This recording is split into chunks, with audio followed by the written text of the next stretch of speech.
everybody. I am so excited to be back. Oh my gosh. It has been a long time. I think it's been more than a month. I think it's been, what do you think, baby? Like 5 weeks? 6 weeks, something like that. So I am so happy to be back. Welcome, everyone. I missed this. I really did. I had a few thoughts, and they got in the way of my actions. And that's perfect, because that's exactly what we're going to talk about today. So first, before we get started, I want to talk about wins. You know me. We got to start every episode with a win. Because if you don't acknowledge your wins, then simply put, you don't acknowledge your wins. And I hope that's not confusing. What I mean by that is if you don't notice that you have them, if you don't give yourself credit for wins, then you will think that you are stuck. You will think that you aren't moving forward, and you are. And it's so important to acknowledge that. And so we always open up our show with wins. While I share my win, I would love it if you would throw into the chat your win. I'm going to open this up to since the last time I saw you, you can tell me about any win you want to. It doesn't matter to me. But I'm going to tell you about mine, and I hope that you will share yours. We got to celebrate you. We've got to. It's so important. You're doing such great stuff. So here's mine. I want to tell you about getting a tattoo. I got a tattoo at 37 years old, and it's my first one, and that felt huge to me because I spent my whole life wanting a tattoo, thinking about a tattoo, but I never actually got one. And this time I went through with it, and so I want to tell you what happened. So here we go. So I'm on vacation, and this is a big deal because I am just sort of getting into learning about vacations. I'm giving myself permission to spend money. I'm giving myself permission to enjoy myself. I am managing my mind the whole time, and it's changing everything. And so I went into this vacation really gung-ho, and I want to learn stuff. It felt amazing. And we kept seeing all these tattoo places along where we were walking. And so I turned to my husband and I was like, I think it's time. I think it's time to get our tattoos. We've been talking about getting matching tattoos since we met, essentially. And I think that this is the time we should do it. So of course, Ben, my husband Ben is like, he never says no. And so he was like, absolutely, that sounds wonderful. Let's get tattoos. So we go to the first place and it's closed. Now, normally what people would do in this situation is they would say, okay, this is the universe telling me that I am not supposed to get a tattoo, and so I quit.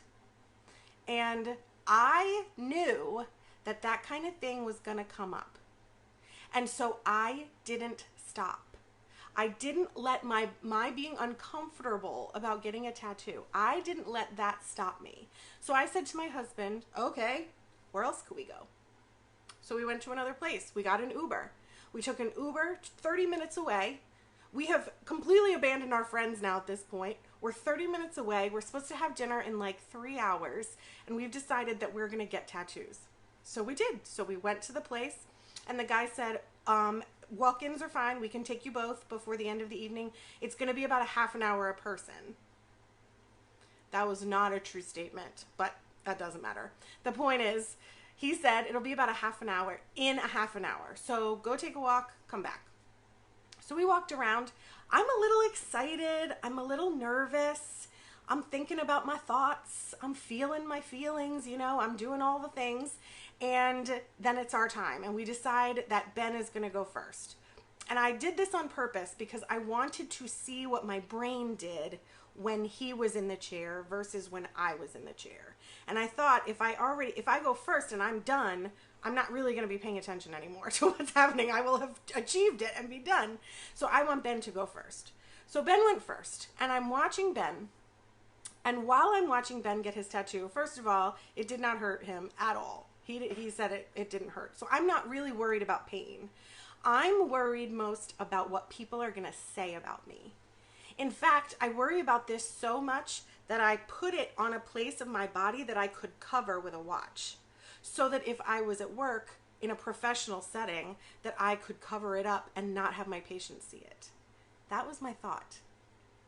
So, but I've decided I'm going to do it anyway, right? I'm just going to get it in a place that I can cover it up. So I'm watching Ben, and the first thing that happens is I'm texting my mother and my sister, and I'm like, oh my God, I think I'm getting a tattoo. I'm pretty sure that I'm going to get a tattoo now.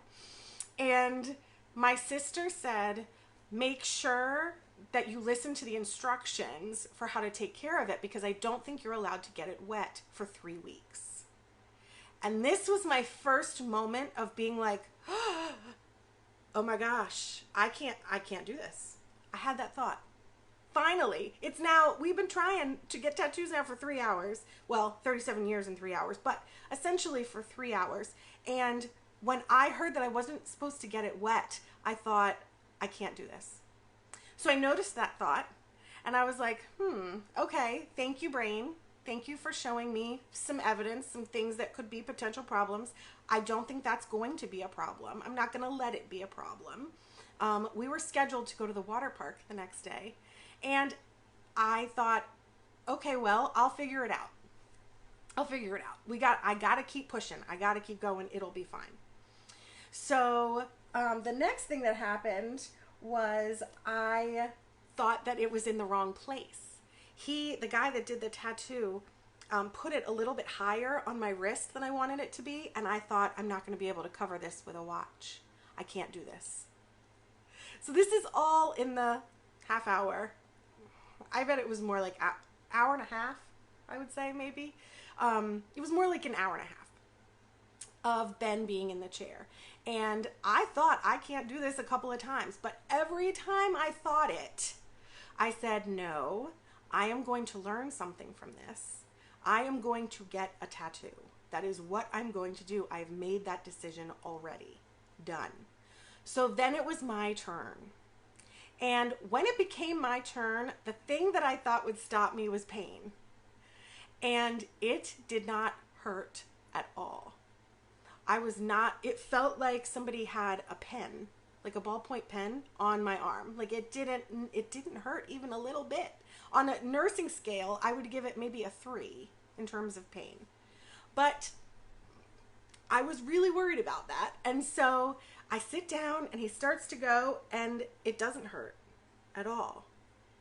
And so I'm worried about where he put it, but I'm thinking the whole time, I'm just watching and letting my brain do this. And I sat there for about an hour, and then when I was finished, my thought was, holy shit, I got a tattoo. Like, this is wild. Wild. Can you believe it? Look at me go. And so all of that to say that I did this on purpose. I made a decision. I didn't let my brain and all the mental drama that I had get in the way of my goal. I was very, very uncomfortable, not from pain, but physically very, very uncomfortable for a lot of it. Now, some of it is excitement, but some of it is scary, is unknown, is maybe I should stop doing this. Those are the thoughts that come up when you feel fear. And I didn't let that happen. I did it anyway, and I am so proud of these tattoos. I don't even know what to tell you. I get compliments on them, on mine almost every day that I'm at work. People notice it.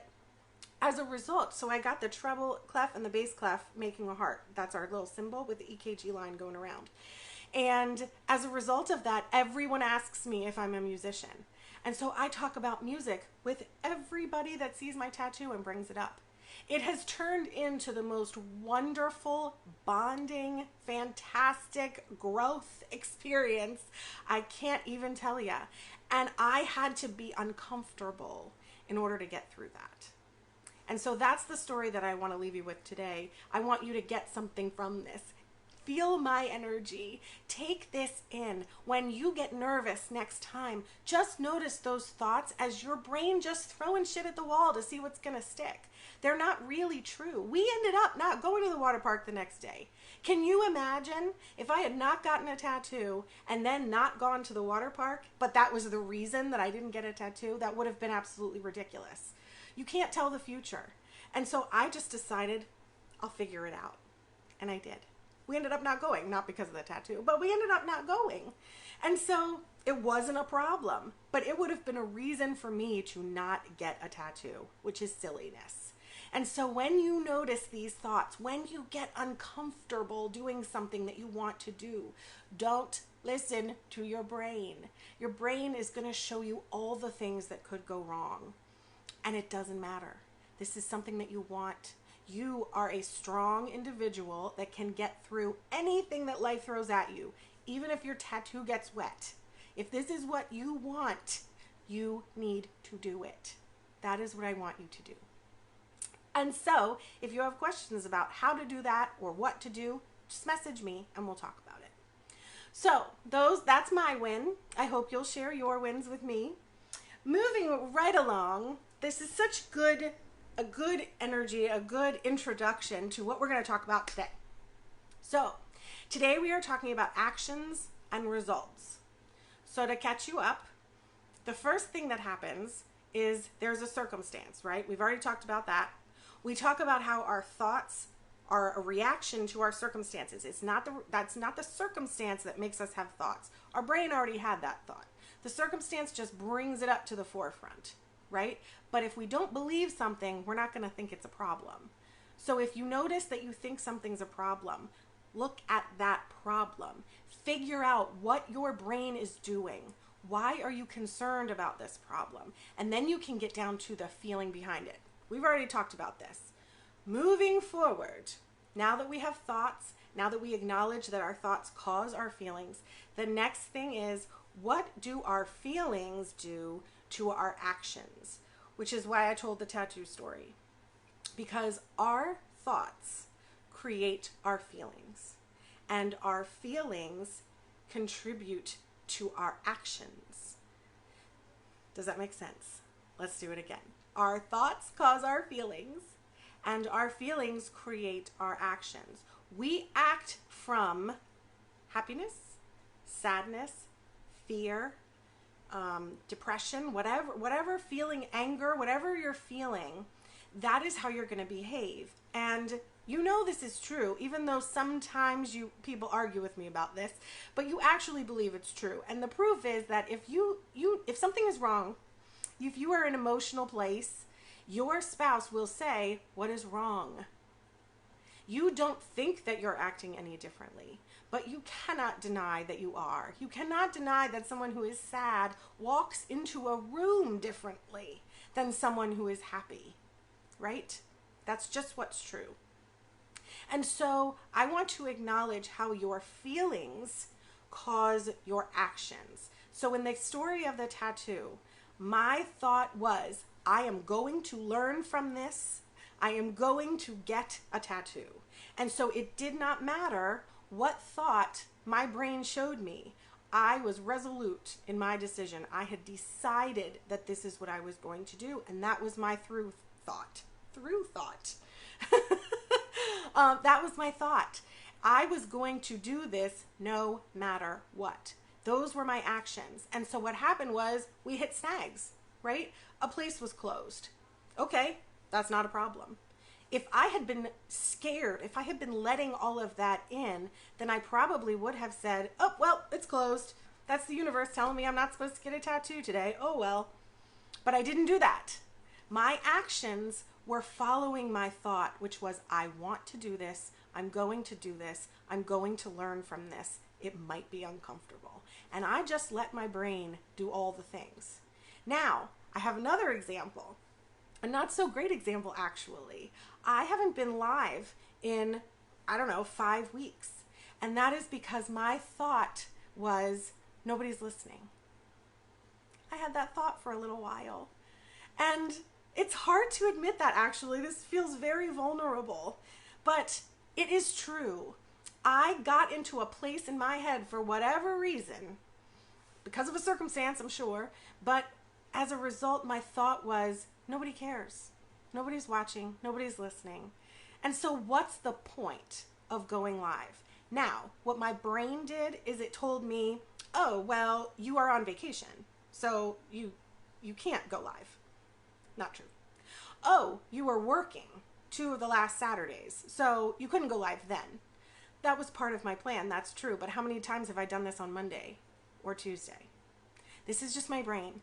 That's all that's happening. I had a thought. My thought gave me a feeling. So the feeling from nobody's watching is disappointment, embarrassed, sort of like let down, like I'm not helping enough, I'm not doing enough. And so I didn't go live. My actions were a direct relation to my thought and feeling. My thought being no one's listening, my feeling being disappointed. So my actions were, I just won't go live. Because again, my brain's going, because why? It's not like anybody will miss me. Who cares? Now, this was short-lived. I do not feel this way all the time, but I let this get in. And as a result, I didn't show up. And that's the lesson for today, is when you have a thought, it gives you a feeling. And that feeling makes you act one way or another, whether you like it or not. And this is why your results that you get are directly correlated to your thoughts. You literally can do anything you want to now that you know this skill. Now that you know that this is what's happening. You just didn't know before because nobody told you. But that's what I'm here for. The good news is I'm here now. And I can tell you that this is exactly what's happening. Thoughts, feelings, actions. And so if you have something that you really, really want, let's say you want to buy a house. Let's say you want to become the boss. Let's say you want to get a job. Whatever that is, tell yourself that you have made this decision and you're willing to be uncomfortable. You're willing to put up with all of the thoughts in your head that are going to show up because you're uncomfortable, that are going to try to show you proof of all the things that's wrong. Just don't pay attention to it. If you have the thought in your brain, I am going to do this, then that is what you will do. But if you're on the fence about it, you're going to let all that uncomfortable stuff come in, and then you're probably not going to go forward. And if you don't celebrate your wins, you're really not going to go forward. Another last example before I introduce my guest is I was coaching a woman that I work with, and she had a job interview coming up. And she wanted to kick ass on this job interview. And so she said, can we do a half an hour? And I said, absolutely, sure. She comes to the coaching session saying, I want to get this job. Now, what's important to acknowledge here is that she doesn't have any control over whether or not she gets the job. That's up to our boss, or up to her boss, or whoever it was she's interviewing for. That's not in your control. You can't control other people. But what you can do is you can control yourself. And so what we did is we spent a half an hour coaching on being the best interviewer ever. What thoughts do you need to have in your brain in order to get the result that you want? And the result is kicking ass at this job interview, because you absolutely have a say in that. Absolutely. So we did a half an hour. She went off and did it on her own. And then I got, I can't remember if it was a voicemail or a message, something, and she was gushing about how wonderful the interview went. And she said to me, it doesn't matter if I get the job or not. That's not important. The fact is I kicked butt. And that was my goal, and that is what I achieved. And that kind of energy is probably going to get you the next one. Or probably going to make your boss think something differently about you. In a positive way, you're showing up with all of this wonderful, wonderful energy. All that to say, your thoughts cause your feelings affect your actions. So watch out for that. So you are in control of your results. Absolutely. Absolutely. 100%. So own it. And when you make a mistake, you're learning. That's okay. We have to make mistakes in order to learn. Today, this was supposed to be my first live where I was going to produce the show. I was going to be in charge of the rehearsal. I was going to be in charge of the lighting. I was going to be in charge of the camera. I was going to be in charge of this. I've never done that before. I've always relied on my husband to do it. But the world is opening back up again, and he was thinking about going. He had a gig tonight. And so I woke up very, very anxious. I was anxious before I went to sleep because all I could think about was, how am I going to do this? This is going to be intense. I'm going to be doing something I've never done before. There might be snags. Oh God, what if there are snags? What would I do? But I'm doing it anyway. And guess what happened? You can't tell the future. So what actually happened is his gig got canceled. And so he's here. And he produced. And I didn't have to learn a thing. Now, I'm sure I'm going to have to learn eventually, but not today. So, to wrap it up, thoughts, feelings, actions. Watch your brain, feel your thoughts, and then watch what you do. All I want you to do is pay attention to this because you have control over your life. You do. So, that's enough for now. I kind of vamped a little bit too long, but whatever. So we have a wonderful guest, one of my absolute best friends from college. Let's see if we can bring her on. Carey Stipe. I probably shouldn't call her Stipe. She's married now. But we were inseparable in college for years. And she is coming on. I hope it brings her on. Here we go. We're connected. There she is. Hi, Carey. Hello. How are you doing? I am doing well. I am getting over the nerves a little bit, but your speech at the start was a good little pep talk, so thanks. Wonderful. I would love to talk about all of that. Good. Can you introduce yourself for us, please? Give us a couple. Sure. So my name is Carey, like Tyson said. I went to school with her at Shenandoah Conservatory. We were both music theater majors. My direction veered more towards stage management, and I had 5 awesome years of stage managing professionally, and that then veered into more administration stuff, which I then went and got my master's degree in arts administration. And I now work at the George Washington University Corcoran School of Arts and Design, managing budgets for all of the programs that are the arts and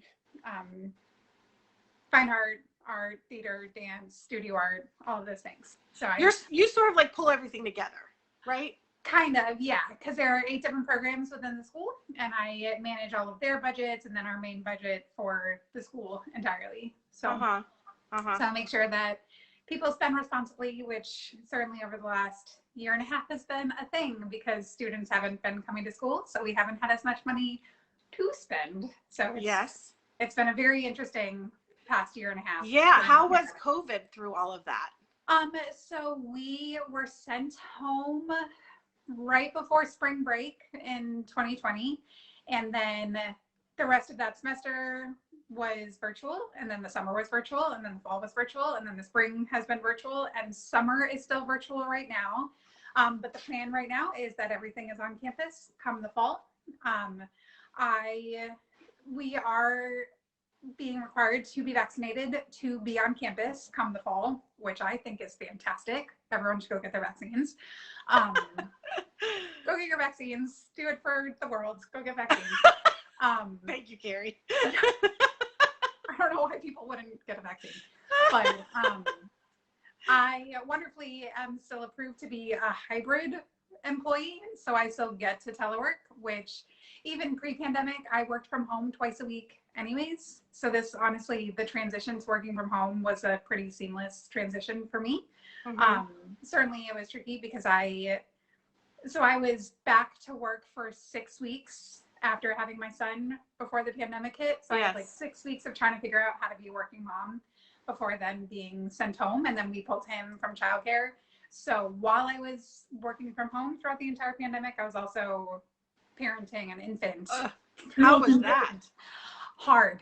Yeah, it was really that's what hard. I hear. Yeah, especially my husband's work is not something that can be done remotely. So he was going in. So I was home with Miles alone for most of it, which was really hard. What were your thoughts during that time? Can I do this? And what did you find out? That I could. Did you enjoy it at the end once you got into it? Yeah, and certainly as much it changed every day because he was an infant. Yes. So every day, it was one of the mantras that Paul and I had was every day is different. That if one day was terrible, Didn't mean that the next day was going to be terrible. I love that, One day Carey. was awesome. I love that. That's why you're here. Every day is different, and that's okay. Yeah. That's okay. And having those mantras and saying them to each other, that's how you get through life, I think. That's what I teach anyway. Yeah. So let's get to the nitty gritty, because I'm a nurse. I want to talk about the health stuff. Yeah. Yeah. So tell us. Multiple sclerosis. Yes. When were you diagnosed with that? December of 2012. So how were you diagnosed? So it was a long process, actually, because it is a diagnosis of elimination. It's definitely, MS is not the first thing they jump to. And it actually, hindsight, the process actually started when I was still in grad school. I was starting to have tingling in my fingers and my feet. And I was like, that's weird. That's weird. I'll go to a doctor. Yeah. Yeah. And they did a standard physical for me, and they did some blood work. And I was thinking through this because I knew you were going to ask this question. I was trying to remember the timing of things, because I don't remember if they got the blood work back first or if then this part of the exam happened first. But regardless, I ended up with a B12 deficiency, which made sense for there being tingling. But they also, in the midst of one of the exams that I was there for, they had me do balance stuff. And I was like, that's weird.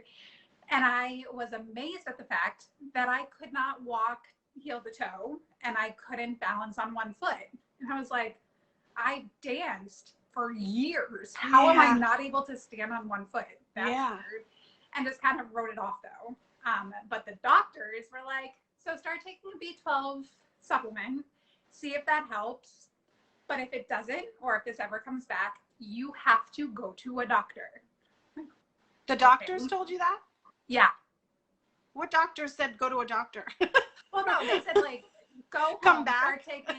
start taking the B12 supplements. See if it helps. But if it doesn't, or if it does, but then this comes back, you have to go to a doctor. Like, did it help? You can't just ignore this and just be like, B12, then move on. Right. It's an abnormal finding not to be able to stand on one foot. Yeah. Right? Yeah. So if that is happening, that's a concern. Did the B12 help? It did. Oh, wow. Amazingly, that is amazing. Yeah. So, but also, again, in hindsight, was it during the summer, and was I just too hot? So I was being triggered with symptoms. Who knows? At this point, who knows? Yeah. I then finished grad school, moved back down to the DC area, and the symptoms started, the tingling was coming back. So I was like, okay, they said if it came back, I have to go back to the doctor. So I'll go to the doctor. The first doctor I went to did a standard physical and was like, you're healthy. I was like, I actually have a feeling that I'm not. Yeah. So wonderfully, working at GW, I was like, I literally work across the street from this fantastic hospital and all of these fantastic doctors. Why don't I go to one of them instead of just this random private practice in Silver Spring? Nothing wrong with private practices, and it was small, but I had a feeling that something bigger was going on, and this one doctor said nothing was going on. So I was like, I will go to a GW doctor. My primary doctor, I was honest with her and told her about the other guy, and she said, yeah, you seem fine, but let's dig deeper and see what's going on. And that was in September, was not fully diagnosed until December. So it was a couple months of lots of blood work, lots of tests. And it finally ended up with, I got 3 MRIs over the course of it, but the first MRI showed, like, after a bunch of other stuff, they finally were like, all right, we're at the MRI point. So I got an MRI, and I had lesions on my brain and spinal cord. Oh. So. Oh my gosh. The news that I had MS, and she was like, we're going to do another MRI to get the full scope. So maybe, I think the first MRI was just my brain. And then the second one was the brain and spinal cord. All right, pause. Yeah. How did that feel? The diagnosis or the MRIs? The diagnosis. How did you, when you got told this, what happened in your brain? I was terrified because I did not know what MS was. I didn't know what it meant. So my doctor, and I think this was so strategic, like, she shared the news and then said, I'm going to give you a moment, and left the room. Like, gave me 5 minutes to just kind of process it. Yes. She's so good. My doctor's so good. This is the one that you love and are never leaving, right? Never leaving her. Yeah, yeah. Yeah. So she gave me my 5 minutes to process it. Yeah. And when she came back in, she said the magic words to me, which I shared with you before. She said to me, you need to know this is not life-threatening. This is just life-altering. Yeah. Oh. And it's been, again, the mantra of all of this. Yeah. Like, she wasn't telling me that I had terminal cancer. She Right. wasn't telling me that I was dying tomorrow. She was telling me that I had, sure, a chronic neurological illness, but I just had to figure out how to live my life with it. Yeah. Adjust. Yeah. Yeah. Yeah. And tell us about how that affects pregnancy. Sure. So wonderfully, not very much. Right. MS and pregnancy, it is a very strange thing that I know that they're doing lots and lots of research on. Yeah. But for whatever reason, the autoimmuneness of MS, something happens in your body that it says you are creating another life. We're gonna chill out for a little bit and let you create another life, and we won't really do anything until you're done with that. You would think, because when you get pregnant, everything grows. Yeah. Right? Like if you have cancer when you're pregnant, it becomes out of control sometimes because your body is growing something. And so anything that is in there is going to grow, is going to get energy, is going to get food, is going to get sustenance, and is going to get bigger. So it's so interesting that in your case, that was not true. Yeah. Yeah. You didn't get more lesions, in the body says we're not going to attack you right now. Wow. Yeah. That is wild. So did you have to be strategic with medication stuff? Because I did. So summer 2015, I changed what medication I was going to be on. And at that point, I was not married yet, but I knew that I ultimately was going to get married and I was going to want to have a baby. Right. So one of the questions that I had was, what is one of the best medications to be on for then ultimately wanting to have a baby? Yeah. And there were lots of options. A lot of the primary and well-established medications for MS are infusions or shots. And I did not want to give myself shots. Like, not a big needle fan. That's don't fair. want to have to give it to myself. Yeah. Wonderfully, there are multiple oral medications for me. So my then options of oral medications that wouldn't have an effect on when I want to get pregnant, I had like 2 options. Okay. So I had to keep in mind that. And wonderfully, one of them has a half-life of only 2 days. So it was a matter of my doctor saying, you can be on this medication until you have a positive pregnancy test, versus the other one, I would have had to be off for 6 months before I even started trying. Okay. So, interesting. Yeah. All right. And then during the pregnancy, was there any stuff that came up for you that was like, my body's not doing what it's supposed to be doing, or I'm concerned about the baby, or any like fear thoughts that maybe came up while you were physically pregnant? So do we want to get into summer chaos stuff?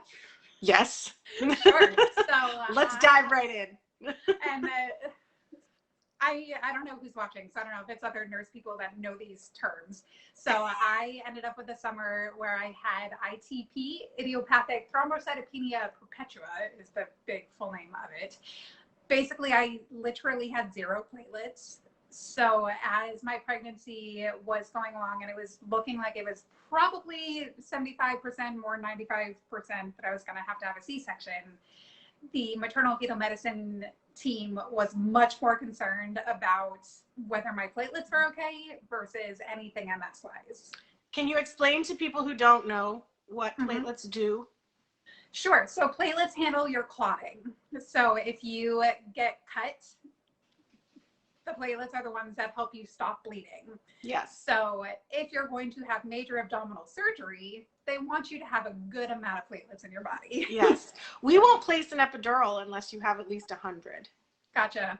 Because and I had 0. Right. And when she says 100, it's like 100,000. Right. Yeah. Yes. Yeah. Of course. And I had 0. Right. So, but that's just an epidural. You're talking about a C-section. Yeah. Yeah. Like that's crazy. Yeah. So what did you end up doing? So, I mean, I saw the maternal fetal medicine. I mean, my last month I was in there every single week. Just someone just said, My mom said, yep, that's my mom. Yep, She knows what zero people always platelets ask means. me, they're like, you're being facetious, right? No, No, literally, zero. I had 0 platelets. Yeah. So, I mean, they obviously they kept taking blood work to make sure that I was over. They want to be over at least 150, but I was in the 200s. Like, thankfully, since that summer, I've always been over 200 since then. So I've been fine. But it was again a lot of blood work. Anytime I was into the doctor, they would take blood work. And I think is it standard when you first get admitted to the delivery floor to have blood work done? Okay. Yeah. Because we have to get your platelets. Gotcha. Among a million other things, but we need to know your platelets in order to be able to treat you. Sure. You know, not to mention your like what your blood type is. That's a really important thing to know. True. But yes, we draw labs on everybody when they get there. Yeah. I actually did not know offhand what my blood type was until the day that I delivered, and I still can't remember what it is specifically, other than I know that I'm the exact same as my husband's. Oh, so that's then is helpful. He knows his blood because he gives blood all the time, so he's very familiar with what his blood is. He actually gave blood this morning, and it's awesome because I'm gonna brag about my husband for a second. Do it. He gives blood pretty often. He did before, but then Summer of Chaos then kind of prompted him to, because I had transfusions that summer. Yeah. So he's really good about going and giving blood now. But he is what they call a hero for babies because he is the CVM negative. Okay. It's something. So his blood is. Are you saying CMV maybe? Yes. Yep. Thank you. So his blood is good for the NICU babies. So like the Red Cross send him a whole thing and it's like, you're a hero for babies. Please sign up all the time. So he goes in. So he gives blood basically for babies. That's magical. Isn't it? What a great shout out to your husband. Thank you, and Paul. Me. We're O positive. O pos. Very good. Very, very good. Yeah. That's a good one. There we go. Super positive. I don't give blood. I don't like that stuff. But he goes every 2 months because he gives blood for babies. So well, that is so wonderful. Congratulations to him. Exactly. Yeah. Now let's shift it a little bit. Can you tell us about how MS affects you physically? Yeah. So when I was diagnosed and was having that first big flare up, everything manifested in my right leg. So when it first started, like I was saying, just with the neuropathy of the tingling of the hands and feet. But as things progressed over those 4 months, every joint in my right leg essentially stopped working. So I got to a point that I couldn't walk really. I mean, I could stand and I could walk, but I would take a step with my left foot and essentially drag my right leg because I couldn't bend my hip. I couldn't bend my knee. I couldn't bend my ankle. Like I just, it was. Because it's joints, right? It affects joints. What's tricky with MS is it affects whatever nerve ending is exposed by the lesions in your brain or spinal cord. Okay. So mine affected those joints. Yes. Okay. I have a friend that I was introduced to that when she was first diagnosed, she was blind because hers affected her optic nerve. Wow. So she, other than her eyesight, she was physically fine. Wow. And we had a weird moment of me being like, that's terrifying. You couldn't see. And she was like, yours was you couldn't walk. You couldn't walk. Yeah. Isn't that funny what brains do? You would so much rather have yours. You know what I mean? Your symptom, your side effect. You can't even imagine having someone else's. Yeah. That's beautiful. So fast forward to now, like as I'm sitting here, my right ankle feels kind of tight. I did a lot yesterday. I went to the pool yesterday morning, and then my neighbor wanted to go for a walk around our neighborhood yesterday afternoon. And I was like, sure, not even thinking about, I hadn't had a snack. It was 3 o'clock. It was wicked hot. And wicked hot. And so my body is still kind of recovering from everything that I did yesterday. So my right ankle, my right knee are a little tired today. My feet have basically been asleep for the past 9 years. Yeah. Man. It's funny. There are times that Paul will like poke my foot and I'll be like, no, I can't really. Nothing. Or there are times that he will just kind of like lean against my right leg, and I'm like, that feels like the worst thing ever. Like, it's not painful, but I can't handle something something touching me. I can't. Interesting. Love you, but don't touch me right now. So yeah, that's a great segue to the next part. So what do you adjust in your life? What do you notice like makes it better or worse? I need to eat. I snack pretty, like, I am very specific about where my meals are, and if I know it's going to be a longer stretch, I make sure that I have a snack. When I was commuting into the city, I would always make sure to have an apple before I would then commute home to make sure that I had energy to do that commute. Heat is a big trigger for me. Okay. So how heat works with MS is it makes the scar of the lesion. So MS is multiple sclerosis, multiple scars is essentially what that means.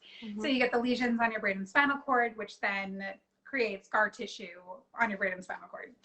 If I'm exposed to heat for too long and my internal body temperature rises, it then causes those scars to swell, which then puts pressure on the exposed nerve ending, which then makes my right leg not work as well anymore. So I have to be good about how long and how much activity I do if it's hot out, which certainly summer is hard with that. But I just have to be aware of it and make sure that I'm not pushing myself too much. I'm kind of like I was saying, I had a big day yesterday. So today I've kind of laid a little more low and not done as much. So do you feel after effects the next day? You have to recover? Yeah. Wow, that's very interesting, Carey. Yeah. So now tell us about life now. You have been through this huge journey. You had a baby. You got diagnosed with all these things. You have this very supportive husband. Now, where are we right now? Physically. Mind-wise or physical-wise? Both. So physical-wise, I am doing great. I have not had another flare-up since that big one. I have exacerbations, which is like I was saying, if I do too much or I'm in the heat, whatever, I then feel the effects of what has happened. But I haven't had anything new, which thank you to disease-modifying drugs for handling that and me not having any new lesions on my brain and spinal cord. So the actual physical side of the disease, I'm doing great, wonderfully with that. That I've had no progression and things are healing, and I am getting stronger with the stuff that I do.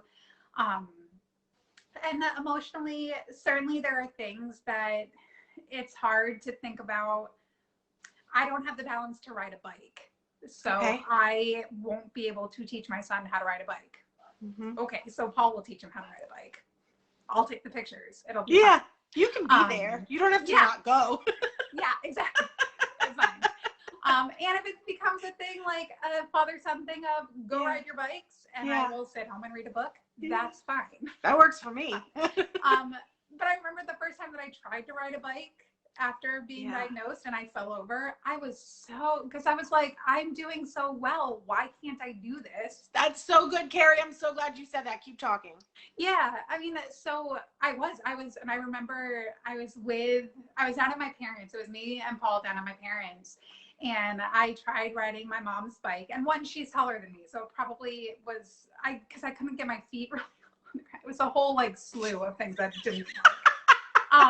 But I couldn't get my brain to connect with my leg in time enough for me to actually like pick my feet up and start pedaling the bike. And I immediately fell over.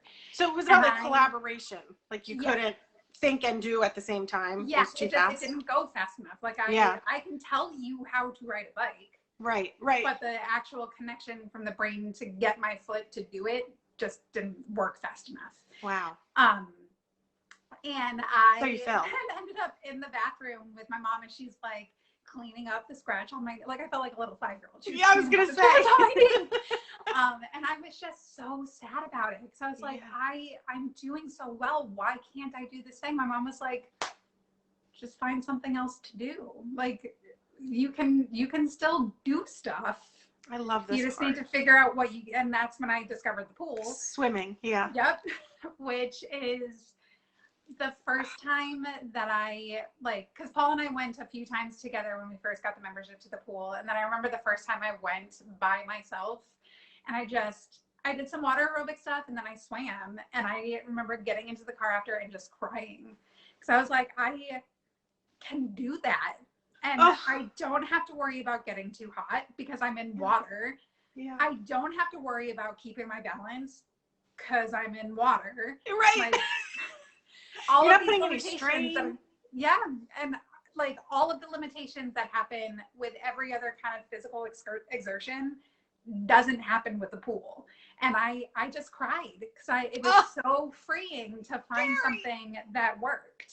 that is so good. Look Yeah. at what you did. Yeah. You were like, this is so typical of you. I feel like you have done this your entire life. And that's why I wanted to have you on. Yeah. Is you are one of the most positive people I've ever met in my life. Thank you. And when you have a thing, you're just like, I'll just figure it out. And I think that is like indicative of a stage manager, kind of. You know what I mean? I was laughing when you were talking about whether or not you were going to be able to handle the show. And I was like, one of my things with stage management. Did anybody die? Nope. Okay, so we're just right. And our rehearsal was the easiest one we've ever had.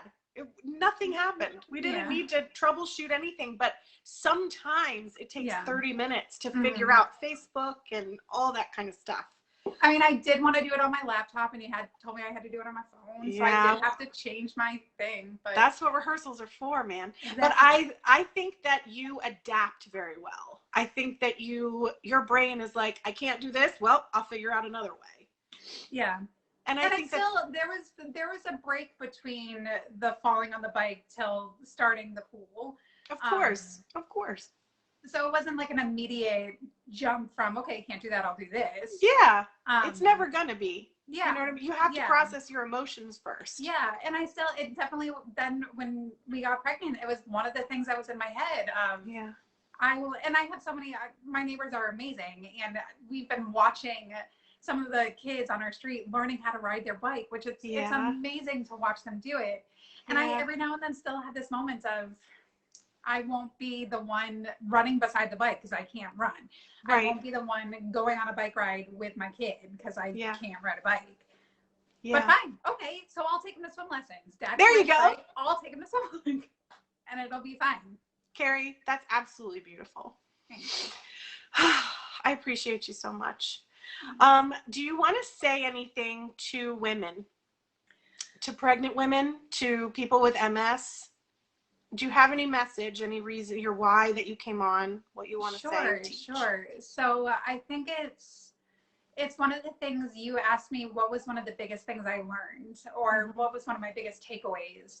And it was about the gratitude I had for the people around me. Because certainly at the point that I couldn't walk, I had to rely on the people around me a lot. Yes. And I think a lot with pregnancy, same thing. You have to rely on the people around you a lot. Those first couple of months of having a newborn, you have to rely on the people around you a lot. Yes. You don't have to do it alone.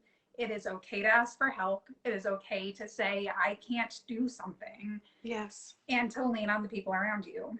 And that's really hard for a lot of people. Yeah. Did you struggle with it at all? Yes. Yeah, of course. I mean, and especially in the start of the whole pandemic thing, when I literally was by myself because Paul had to go to work and we weren't going to have Miles in childcare, and I wasn't going to go to work because I, have this neurological disease and I'm on an immunosuppressant and I'm not going to go out into the world. So there were absolutely times that I felt alone. But asking for help specifically, was that hard for you ever? I think in the initial, when I was diagnosed, I had such an amazing group of people around me between my parents and my brother and sister-in-law. And then I wonderfully lived 2 doors down from my best friend. So when I then came back to, because I was at my parents for about a month when I was first diagnosed. And then when I came back, Jocelyn was right there. And she, I mean, she was my lifeline. She was my lifeline at that point. that I had so much help thrown at me from the start that almost more the message should be too, if ever you have someone around you who gets pregnant, who gets diagnosed with something, both offer, but also just do. Like, okay, that's great advice. Yeah. That is great advice. It is hard for people to ask for help, so just help them. Yeah, yeah. So my best friend is having her first kid. She is due in 2.5 weeks. And she's in Seattle, so it's not like I can actually get out there to like physically help with something right now. But I went online and I like sent her a casserole, and I sent her a bunch of foods that she can stick into her freezer so that they can have food on hand in those first couple of weeks. I gotta tell you, that was the biggest thing for me, was food. Yeah. Not having to think about dinner. So again, like, she didn't ask me, can you do this? But I know that it was something that was so beneficial for me that I was like, okay, that's something that I can do. So absolutely. Yes. I also want to add, if they tell you to stop, you have to stop. True. Because I just heard everybody like in my head yelling at me like, no, that's not right. My mother-in-law, blah, blah, blah, blah, blah.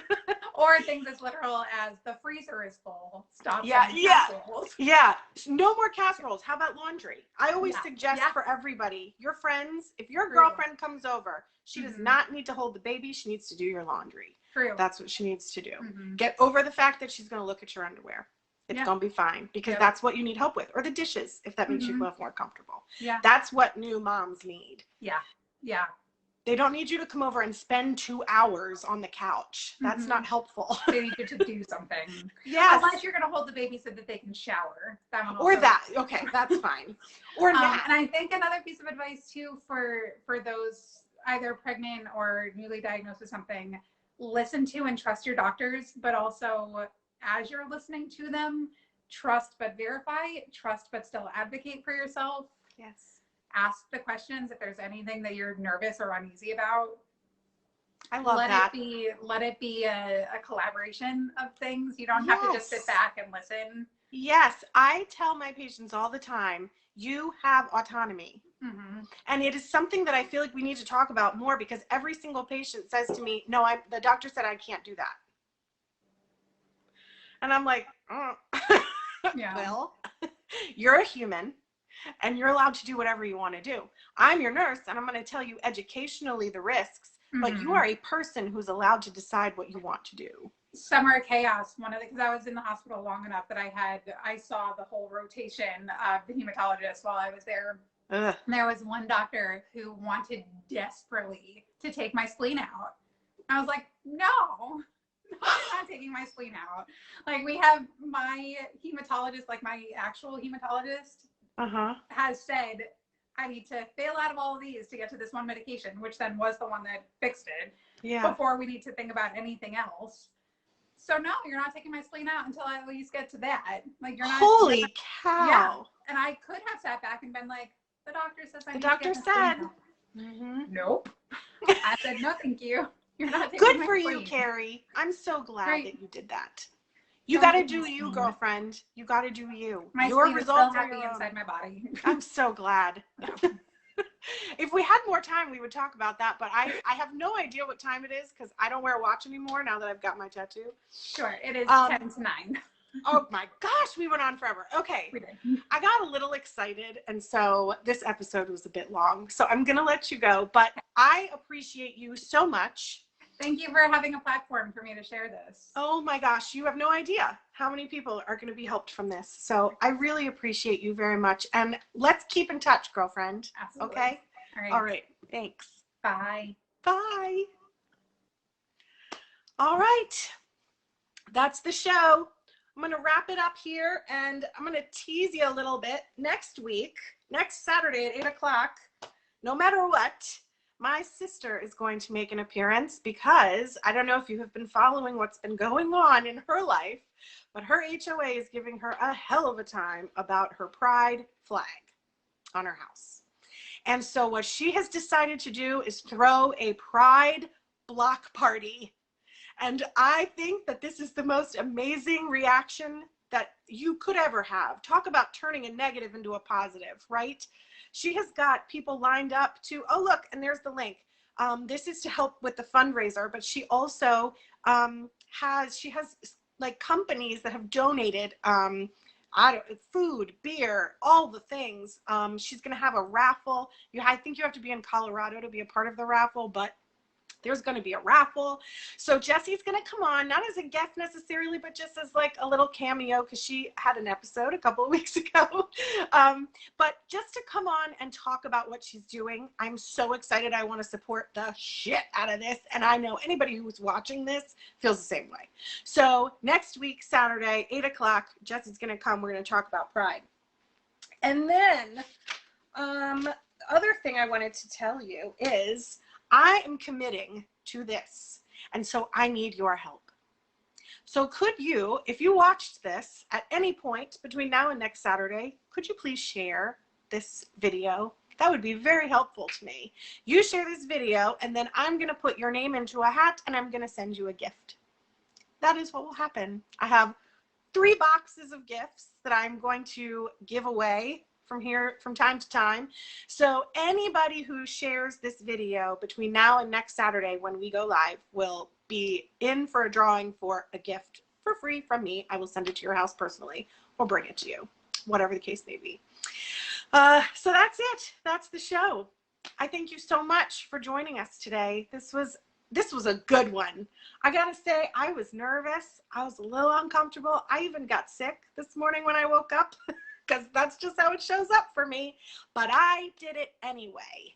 I was uncomfortable and I did it anyway, and I feel great. I think this was a wonderful, wonderful episode. So if anything about this episode spoke to you, send me a message. Let's talk. Let's get curious about your thoughts. I can do this all day long, but I need to talk about what's going on in your brain in order to help you individually and specifically. So if that is interesting to you, just send me a message and we'll set up a Zoom and chit chat. Okay? You guys were great. Thank you so much. I will see you next Saturday at 8 o'clock. Signing off, the RN Life Coach. Bye.